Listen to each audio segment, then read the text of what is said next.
Welcome again, dear students, dear viewers, and I hope that you will be fine and your time will be going good. Today, I am going to explain for you the textual questions of the poem Wrinkles by Arvind. This is poem of class 8th. We have already gone through the poem, its text, and also explained its summary. And today I am going to explain for you its textual questions, and the questions are like this: How many wrinkles does the poet find on the mother's face? What does the first wrinkle represent? What do the second and third wrinkle represent? What is the poet seeking under the wrinkles of the mother? What are the activities of the poet's mother when mother used to do when she was a girl? How does the poem end? तो हम एक एक करके questions देखेंगे जो इस तरह से हैं। How many wrinkles does the poet see on the mother's face? जो शायर हैं वो अपने माँ के चेहरे पे कितनी रिंकल्स देखता है टोटल में।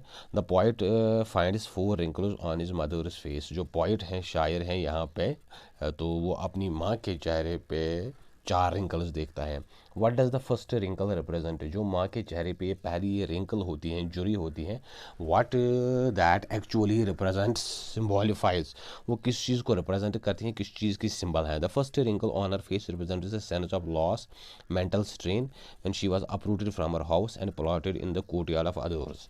जो माँ के चेहरे पे पहली रिंकल होती हैं, ये एक लॉस की तरफ इशारा करती हैं। मेंटल स्ट्रेन, एक दिमाग पे जो स्ट्रेस रहता है। When she was uprooted from her house and planted in the courtyard of others, when she was married to some other person and she was just like a tree uprooted from her house and planted in the courtyard of some other family. जब उसको अपने घर से ले जाया गया और किसी दूसरे के घर में भेजा गया, that means when she was married, जब उसकी शादी हो गई और एक पेड़ की तरह जैसे उसको अपने घर से उखाड़ा गया और दूसरे घर में उसको फिर से लगाया गया, तो दैट मीन्स उस टाइम उसको जो तकलीफ़ बर्दाश्त करनी पड़ी, जो ये अपने घर से ये दूर जाना पड़ा जहाँ इसने अपनी पूरी उम्र बिताई थी, तो इसकी वजह से जो उसको एक लॉस हुआ और एक मेंटल स्ट्रेन जो उस पर आया, उसकी वजह से उसके चेहरे पे ये एक रिंकल आ गई, एक जुरी आ गई, जो पॉइंट समझ रहा है, जो पॉइंट यहाँ पे हमको समझाना चाहता है। तो then there is the second question, and that is what, third question, what do the second and the third wrinkles represent? जो यहाँ पे तीसरी और चौथी जो रिंकल हैं, जुरी हैं, जो माँ के चेहरे पे हैं, जो शायर को नज़र आ रही हैं, वो किस चीज़ को रिप्रेजेंट कर रही हैं? She got her second wrinkle when she nourished her child in her वॉर्म, and she got her third wrinkle when she was being consumed during the process of lactation.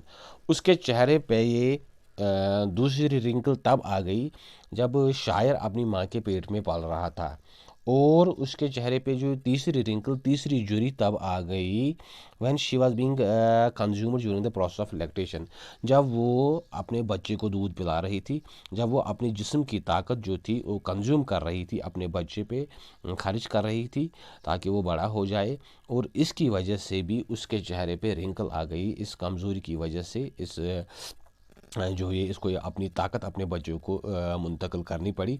और जब स्पॉइड जो था उसके अपनी माँ के पेट में पल रहा था, उस टाइम भी उसकी माँ के चेहरे पे एक झुर्री आ गई थी, एक रिंकल आ गई थी। जो what is the point seeking under the wrinkles of the mother? जो पॉइंट है यहाँ पे, वो अपनी माँ के चेहरे पे जो रिंकल हैं उनके पीछे कौन सी चीज़ ढूंढ रहा है, किस चीज़ की तलाश में है? The point wants to see the young girl under the wrinkles which she was used to be in her young age.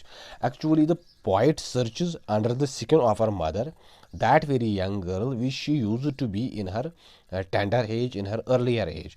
जो शायर है वो अपनी माँ की जुरियों के नीचे उस लड़की को ढूंढ रहा था जो वो अपनी जवानी के टाइम पे थी। एक्चुअली यहाँ पे शायर इसको एक वो नोस्टाल्जिक सेंस दे रहा है कि उस माँ को कह रहा है कि आप फिर से एक दिन के लिए वैसी ही लड़की बन जाओ जैसे आप थी जब शादी से पहले थी। आप कितनी खुश थी, कितना आप एंजॉय करती थी, आप फिर से एक बार वैसी ही बन के दिखाओ। शायर यहाँ पे एक्चुअली वो टाइम ट्रैवल की तरफ जैसे इशारा कर रहा है। What are the activities the poet's mother used to do when she was a girl? ये एक्चुअली ये जो शायर कह रहा है कि अपनी माँ को कि आप फिर से एक बार वैसी ही बन जाए, ये उसकी ख्वाहिश है, इसका ख्वाब है। तो what are the activities of the poet's mother used to do when she was a girl. शायर की जो माँ थी वो उस टाइम क्या करती थी, उसकी एक्टिविटीज़ क्या थी जब वो एक छोटी सी लड़की थी। When she was a young girl the poet's mother used to celebrate Radhe festival and bath and immerse Radhe seedlings in the river. शायर की ये जो माँ थी, जब वो एक छोटी लड़की थी, यंग गर्ल थी, नौजवान लड़की थी, वो राधे फेस्टिवल में पार्टिसिपेट करती थी, सेलिब्रेट करती थी। And both and immerse seedlings in the river, और जो वो सीडलिंग्स होते हैं, बीज होते हैं, जो वो पानी में डुबोए जाते हैं दरिया में, तो वो चीज़ भी करती थी। She also use to play hopscotch and the game of पैबलस।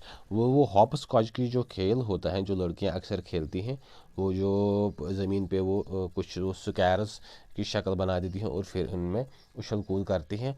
और जो पैबलस का गेम होता है, गोटियों का जो खेल होता है, वो भी खेलती थी।